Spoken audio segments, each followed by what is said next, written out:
Salut à tous, bienvenue dans votre émission Leitmotiv, votre émission d'inspiration et de motivation. Pour ce numéro, nous recevons pour vous une dame d'il y a 3 ans qui a décidé de reprendre le chemin des études pour une aventure et une nouvelle vie. Brigitte Helms vous raconte son histoire dans Leitmotiv. Salut Brigitte, comment vas-tu? Je vais bien, Corinne. Merci d'avoir accepté notre invitation. Tout le plaisir est pour moi. Alors Brigitte, tu fais partie de ces personnes qui, malgré une situation professionnelle confortable, ont décidé de reprendre le chemin des études avec toutes les contraintes que cela comporte. Alors pour commencer, quel est ton cursus scolaire? En 1971, j'ai commencé l'école primaire.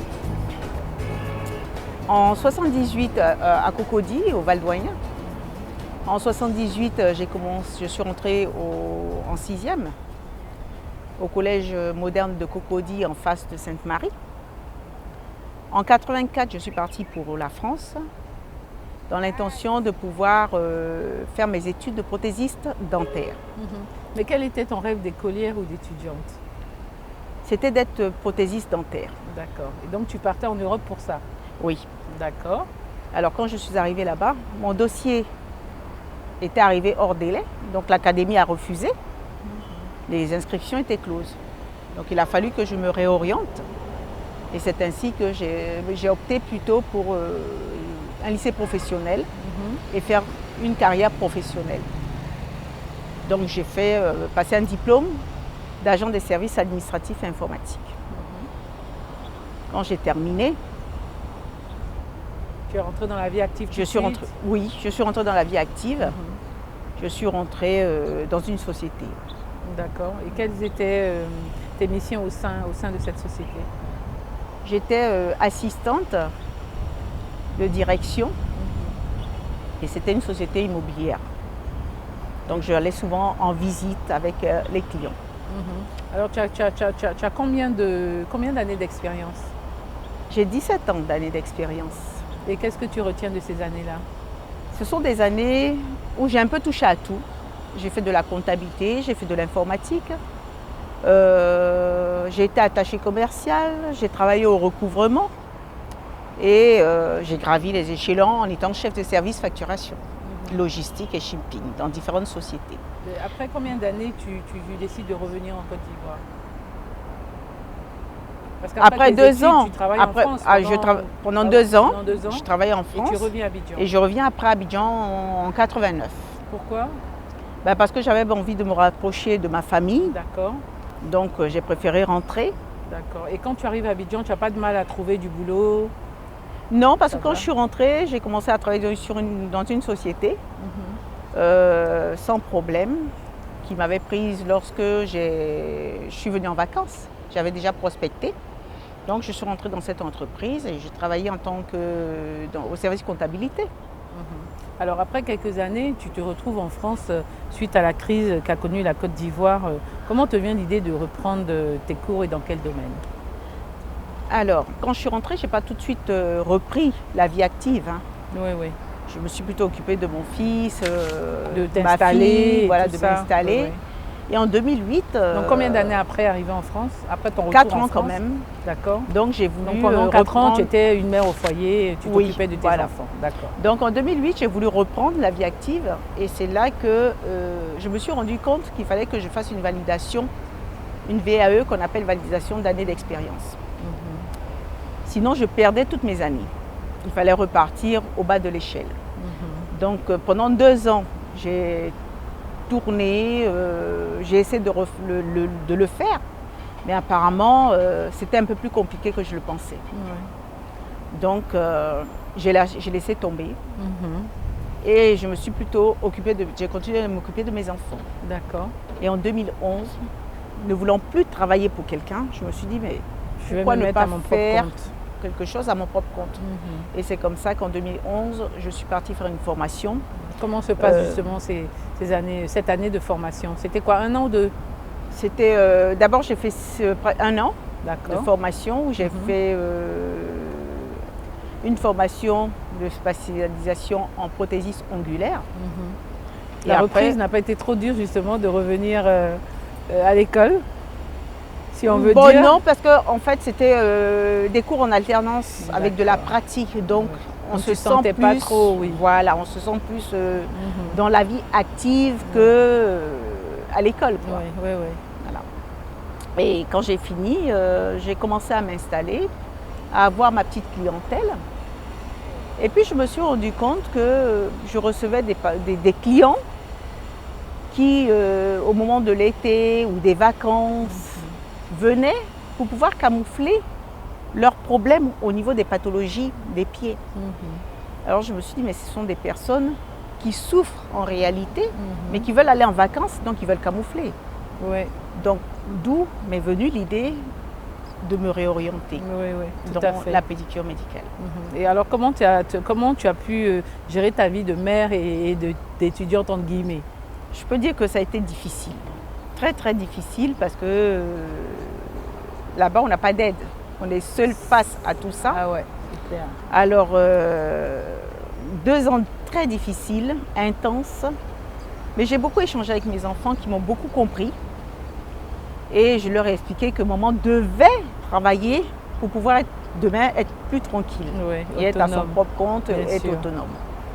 Donc ça n'a pas été de tout repos parce que entre emmener les enfants à l'école, les faire étudier, faire le repas et puis moi-même étudier pour mes examens, Ah oui, donc a été ça te difficile. faisait étudier très tard le soir. oui, ça a été Mhm. très très très difficile. Alors Brigitte, j'imagine qu'après avoir connu une carrière professionnelle assez riche, ce n'est pas aisé de revivre les contraintes de la vie estudiantine. Alors, il ne t'est pas arrivé des fois de vouloir tout abandonner ou de culpabiliser par rapport à tes enfants? Si, plusieurs fois, parce que quand même c'est en 2 ans Ouais. que je suis repartie à l'école. Mhm. Déjà à savoir que pendant les 2 ans, j'avais pas de samedi, puisque tous les samedis j'étais dans les homes médicalisés de 8h à 17h. Donc ça c'était déjà un problème par rapport aux enfants. Il fallait essayer de le rattraper de temps en temps le dimanche, quand il n'y avait Ouais. pas déjà aussi la fatigue de la semaine. Mhm. Deuxièmement, ça me demandait beaucoup de temps, peu de sommeil. Donc il m'est arrivé d'avoir des baisses de tension. Oui. Et À aucun moment tu as eu envie d'abandonner? ah si, justement à ces moments-là. Par contre, je me rappellerai toujours, et un soir, revenant des cours, il y a eu une grève en Belgique où il a fallu que je prenne le train. Et je suis arrivée dans une gare à 50 km de chez moi et le train s'est arrêté. Mon Dieu. La gare était fermée. Il faisait moins 2 degrés et je suis restée de 20h jusqu'à 23h pensant que le train allait pouvoir reprendre. Mais c'est là que j'ai compris que ceux qui dormaient dehors souffraient de froid. Mais il n'y avait personne de la SNCF? Il y avait- Personne, la gare était fermée. Il n'y avait pas d'hôtel à Il n'y proximité? avait pas d'hôtel, c'était un petit village. C'est pas possible.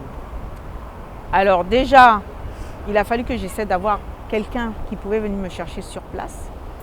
23h, mes enfants étaient à la maison, Tout seul. tout seuls.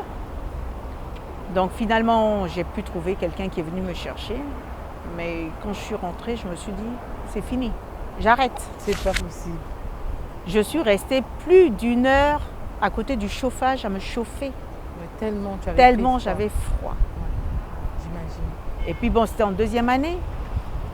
Au cours de la nuit, déjà j'ai eu des difficultés parce que je voyais le pire dans mon imagination, s'il m'était arrivé quelque chose, comment mes enfants se seraient sortis. Et comme on dit, la nuit porte conseil. À un moment donné, je me suis dit, mais en 2e année, vers la fin des trimestres, si tu arrêtes, tu as gâché 2 ans. Oui, bien sûr. Et c'est Ce ce qui a serait fait dommage que parce ça que, m'a permis de reprendre les cours. Parce que là, il te restait plus beaucoup. Non, il me restait que la moitié du 2e trimestre et le 3e trimestre avant de présenter les examens. Et je me suis dit, bon là, si tu arrêtes, vraiment, c'est dommage.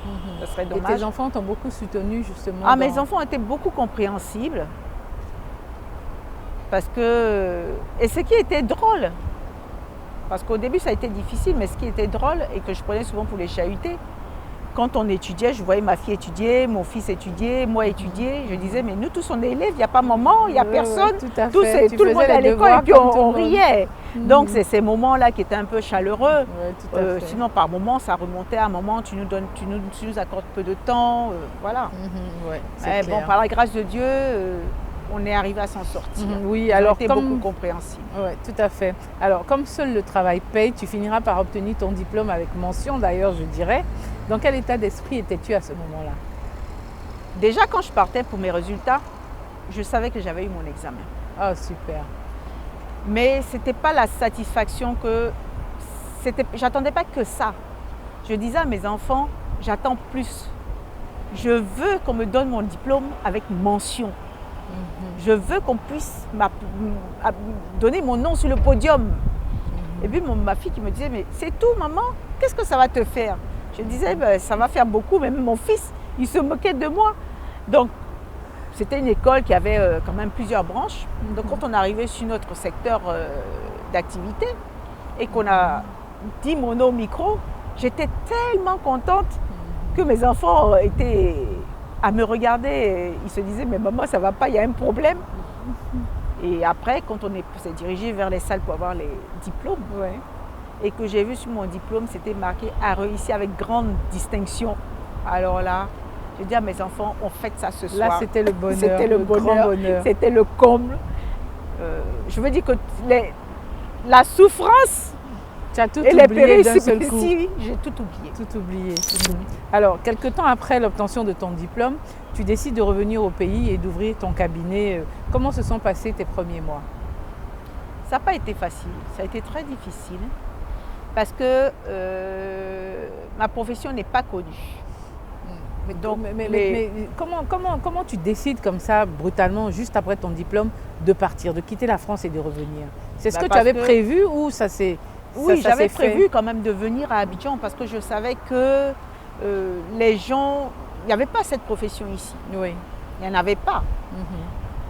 Donc je me suis dit, pourquoi ne pas l'offrir à Abidjan et puis je serais plus tranquille. Oui, tout à fait. Mais ça a été difficile parce que ma profession n'est pas connue et les gens m'associent beaucoup à l'esthétique, ce qui n'est pas le cas. Ce qui n'est pas le cas, oui. Donc, Justement, pour ceux qui ne te connaissent pas, pour ceux qui ne connaissent pas vraiment l'importance de ta profession, peux-tu expliquer l'impact des soins que tu apportes à tes patients? Déjà, il faut déjà expliquer, surtout je pense, pourquoi les gens t'associent aux pédicures esthétiques alors que tu as une pédicure médicale.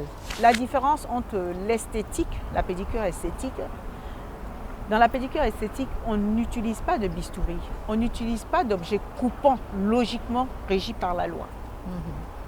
On utilise des pierres ponces, on utilise des râpes. Voilà, c'est juste pour enlever tout ce qui est petits débris épithéliaux.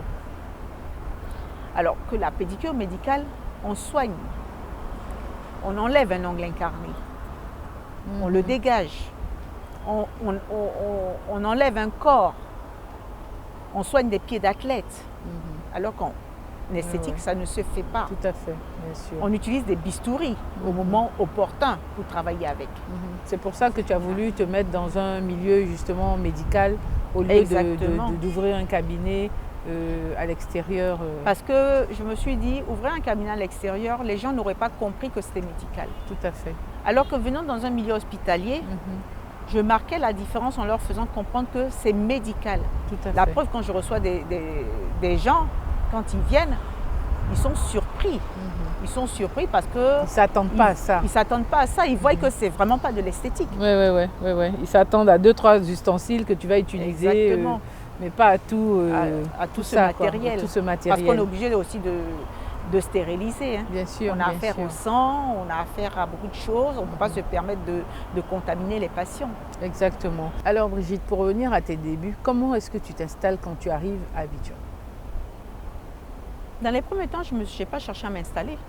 Dans les premiers temps, j'ai cherché à rencontrer des médecins D'accord. pour essayer de voir si on pouvait collaborer. Ça n'a pas été facile J'imagine. parce qu'ils ne connaissaient pas du tout ma L'importance. spécialité. Oui. Certains médecins m'ont compris et ils ont trouvé que j'avais mon utilité et qu'on pouvait collaborer. Bien sûr. Alors au début, j'allais vers les patients, j'allais faire des soins à domicile, mais j'avais beaucoup de matériel. Et ce n'était pas évident de me déplacer avec 3-4 caissons, de m'installer, de fermer, de repartir. Et c'est ce qui m'a permis et a mûri mon idée de pouvoir m'installer pour ne plus avoir à me déplacer. Oui, bien sûr. Mais le fait d'associer mon métier à l'esthétique m'a découragée. C'est ce qui a fait que je me suis dit, il vaut mieux m'installer en milieu hospitalier pour que les gens puissent comprendre que c'est du médical et non c'est de l'esthétique. Voilà ce qui a fait que j'ai plutôt choisi le milieu hospitalier. Surtout qu'effectivement, des personnes malades comme les diabétiques ont besoin justement des personnes comme toi pour éviter d'être blessés ou... Ah oui, de toute façon, même les gens qui ne sont pas diabétiques. Je veux dire que le métier que j'ai, je reçois toute personne. Je reçois les bébés, je reçois les enfants, je reçois les jeunes, je reçois les sportifs, je reçois les diabétiques pour éviter les amputations. Le mois dernier, j'ai reçu un bébé de 6 mois avec un ongle incarné. Donc je veux dire que tout type, même quelqu'un qui n'a pas de problème, parce qu'une mauvaise coupe de l'ongle entraîne des dégâts. Alors Brigitte, je profite pour remercier la PISAM de nous avoir permis de tourner cette émission au sein de son établissement. Est-ce que les patients que tu reçois présentent souvent des pathologies communes? Ah oui, beaucoup. Depuis que je suis arrivée à Abidjan, les patients que j'ai beaucoup reçus au niveau des ongles incarnés, puisque les ongles incarnés, il y a différentes formes d'ongles incarnés, il y en a plusieurs. J'en reçois beaucoup. Ceux qui ont les pieds d'athlète, parce qu'on est dans un pays chaud, humide. Et ceux qui ne s'essuient pas bien les pieds et qui prennent les ablutions aussi. Et les corps, parce qu'il y a différentes formes de corps, il y en a au moins 7, 8, 9. Donc c'est souvent les mêmes trucs, c'est souvent les mêmes pathologies. Ceux qui ont les hallux valgus aussi, qui ont les déformations. Donc c'est souvent les mêmes pathologies qui reviennent. Ouais, bien sûr. Alors depuis que tu exerces, quelle est pour toi ta plus grande fierté? Ma plus grande fierté a été de recevoir un patient diabétique que j'ai reçu l'année dernière. Et quand il est venu me voir, il était à 1 semaine d'être amputé des orteils. Donc je lui ai dit, il n'y a pas de problème, s'il veut, mais on suit mon protocole. Il était partant puisqu'il m'a dit, madame, écoutez, j'ai plus rien à perdre. Je suis d'accord. Donc on a suivi un protocole de soins. Et ce monsieur a gardé tous ses orteils jusqu'aujourd'hui. Il a tous ses orteils. Dès qu'il y a un problème, il vient me voir. Il vient tous les mois, on fait ses entretiens. Il est tranquille. Il n'y a pas longtemps, cette année, j'ai reçu une petite fille là, intégrée déjà à l'hôpital, la clinique. J'ai reçu une petite fille de 12 ans, dont les parents étaient désespérés. Ça faisait 2 ans qu'elle avait un ongle incarné et qu'on n'arrivait pas du tout à guérir. Aïe. C'est douloureux parce que ça s'est incarné et c'est devenu un botryomycome. Donc ça saigne à tout bout de champ dès que ça touche quelque chose. L'orteil a changé de couleur. Donc c'est un médecin qui me l'a adressé. Donc on a commencé à faire les soins, on a fait l'extraction des ongles qui étaient dans la chair, tout et tout. Et cette petite est venue hier. Elle a son 2e mois de contrôle. Elle se chausse. Le papa est content, la maman est contente. Ah, super. Elle n'a plus de problème. Donc on fait un suivi pour que l'ongle se réaxe de façon à ce que le problème ne se répète plus. Ah, donc voilà, c'est 2. Et il y en a plusieurs comme ça. Donc tu rencontres des personnes de tout âge, de tout milieu. Et ce qui me plaît, c'est que les gens repartent avec une satisfaction. Oui, et le sourire au bout d'un moment. Donc ça, c'est un plaisir pour moi. Pour toi, qu'est-ce qui est le plus difficile à supporter dans ce métier? Le plus difficile, c'est que les gens associent mon métier à l'esthétique. Alors que la pédicure médicale a son utilité. Et beaucoup, parce que beaucoup de personnes en ont besoin. Les jeunes, les enfants, les adultes, les sportifs et les diabétiques Ouais. afin d'éviter toute amputation. Oui, oui. Mais après, bon, le bouche à oreille aussi fera le reste parce que les gens comprendront au fur et à mesure qu'une simple pédicure, manicure dans un salon d'esthétique ne peut pas soigner un ongle incarné. Ah non, ça c'est... Et ne peut pas soigner voilà, certaines pathologies. Bah, j'ai déjà des patients qui en ont parlé à d'autres, qui viennent donc me au voir fur et à me disant mesure. ah, j'ai telle personne qui est venue vous voir, donc je viens vous voir, on m'a parlé en bien de vous. Donc voilà, Donc, ça se fait, je fais mon petit chemin. D'être venu t'installer, ça va. Oui, ça va, ça a été difficile parce que je ne peux pas dire que ça a été de tout repos. C'est clair. Au début, c'était très difficile pour me faire accepter, mais là, les gens, quoi qu'on dise, il y a des besoins. Donc les besoins feront que j'aurai ma petite place. Tout à fait, voilà. Exactement. Alors aujourd'hui, j'imagine que tu dois être une femme épanouie parce que tu as longtemps désiré ce métier. Quels conseils peux-tu donner à toutes ces personnes qui bien souvent hésitent à se réinventer, à suivre leur passion à cause d'une situation stable ou de la peur de l'inconnu? Alors, ce que je peux donner comme conseil, c'est qu'aujourd'hui, moi, j'ai une satisfaction dans ce que je fais parce que j'aime ce que je fais. Il ne faut pas avoir peur de vouloir faire ce qu'on a envie de faire. Il ne faut pas avoir peur de se lancer. Quand on a de la volonté et qu'on sait ce qu'on veut, on arrive toujours. Alors Brigitte, nous sommes presque à la fin de notre émission. Pour terminer, quelles sont tes perspectives d'avenir?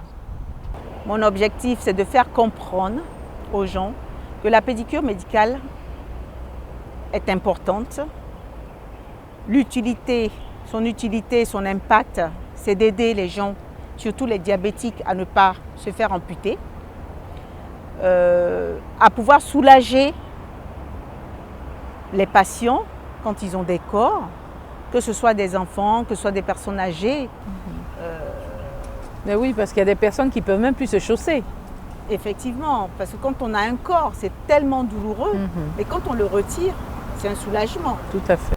On a besoin de faire un suivi, même quelqu'un qui n'a pas, qui faire l'hygiène, la pédicure aide sur les conseils, elle prévient et elle aide et elle explique comment se chausser. Parce que le fait de se chausser, on ne se chausse pas n'importe comment. Il existe différents pieds, différentes formes de pieds. On a le pied grec, on a le pied carré, on a le pied égyptien. Donc, on a le pied d'égalité. Il faut tenir compte de ça. Adapté à la forme. Oui, le chaussage est très important. On n'achète pas ses chaussures le matin. On achète ses chaussures le soir. Quand le pied est fatigué, quand il est gonflé, on va acheter ses chaussures. Mais le matin, on se lève, le pied n'est pas gonflé, le pied, il sort du lit, il est tranquille. Merci Brigitte pour tes conseils. Merci d'avoir accepté notre invitation. Nous te souhaitons le meilleur dans ton métier, tout en espérant avoir éclairé la lanterne de plusieurs personnes sur les dangers qu'elles courent. Alors, mesdames et messieurs, c'est ici que s'achève notre émission. Nous nous disons au revoir. Rendez-vous la semaine prochaine pour un nouveau numéro de Leitmotiv. Et d'ici là, que Dieu vous garde. Mesdames et messieurs, c'est ici que s'achève notre émission. Pour ce numéro, nous recevons pour vous une dame d'il y a 3 ans qui a décidé de reprendre le chemin des études pour une aventure et une nouvelle vie. Ah mais c'est ça, c'est juste.